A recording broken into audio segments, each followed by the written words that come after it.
So, what does it really take to transform an entire nation? Today, we're going to dig into a pretty bold new blueprint for Bangladesh. It's all laid out in this book, Architects of Tomorrow. And what's fascinating is how this huge, grand vision for the future connects directly to the daily, on-the-ground struggles of transport workers. All right, let's dive in. You know, this single line from the book's preface really gets to the core of the whole idea. It's a powerful way of saying that the old ways of doing things just aren't working anymore. The argument here is that Bangladesh is at a serious crossroads, a point where small fixes aren't going to cut it. It's time for a complete overhaul. So first up, a nation at a crossroads. Before we jump into the specific policies and plans, we got to understand the big picture, right? The philosophical foundation that this entire vision for change is built on. At the heart of all this is the book Architects of Tomorrow. Now, think of it less like some dry academic text and more like a hands-on manifesto.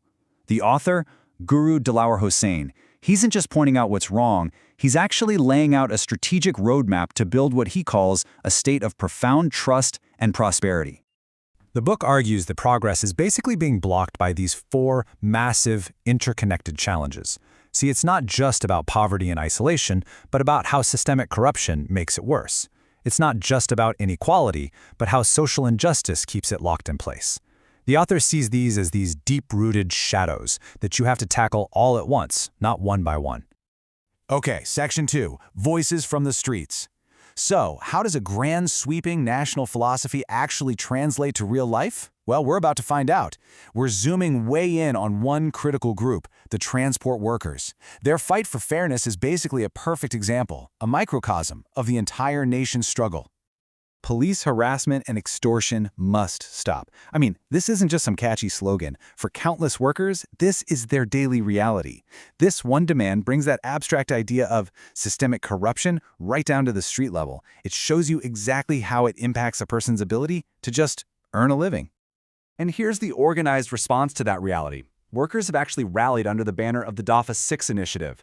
It's a movement that's really focused on two key things: securing fair rights now and making sure there's proper rehabilitation for workers down the road. It gives a real, formal structure to their demands. All right, Section 3, a blueprint for fairness. So, what's the actual plan here? Let's move past the problems for a second and really look at the proposed solutions. This is where that big vision starts to look like a concrete blueprint. Okay, so how do you put a price tag on fairness? Well, this proposal tries to do just that. It's saying, look, if you're going to ban auto-rickshaws, you can't just leave the owners high and dry. The plan calls for 350,000 taka for each owner. And they break it down, 250K for the vehicle's market value, plus another 100K in compensation. That's what makes this whole idea of rehabilitation feel real, you know? It's not just talk. And the proposed solution is a whole package deal, really, built on these four pillars of protection. A special labor law is great, but it's pretty useless without enforcement. And that's where the regular monitoring comes in. You need stronger unions to hold everyone accountable. And a social security card, that provides a safety net that protects workers beyond just their daily wage. Each pillar supports the others to create a really stable structure. This slide really just captures the core of the whole proposed shift.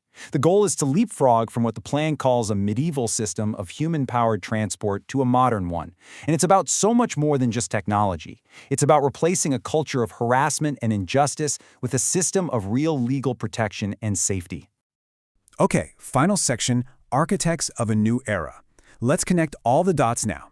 We've seen the big, high-level vision and the detailed, on-the-ground plan. How do they actually fit together to create a totally new era for the country? And here it is. This is the crucial link. The plan for the transport workers, it isn't just about transport, not at all. It's being presented as the foundational building block for the entire project. The argument is simple. You just can't build an enlightened civilization on a foundation of injustice. Real, true national progress has to start by protecting the most vulnerable workers. This final quote really drives the main point home, doesn't it? The message is crystal clear: unity. The book argues that policy blueprints and individual movements, as important as they are, just aren't enough on their own. True victory, real, lasting change, can only happen if all 180 million people are united in a single, common purpose. And so this whole vision leaves us with a pretty fundamental question. I mean, it's one thing to design this beautiful, intricate blueprint for change, but how do you actually build it in the real world? What does it truly take to turn a plan on a piece of paper into a lived reality for millions of people. That, right there, is the ultimate challenge.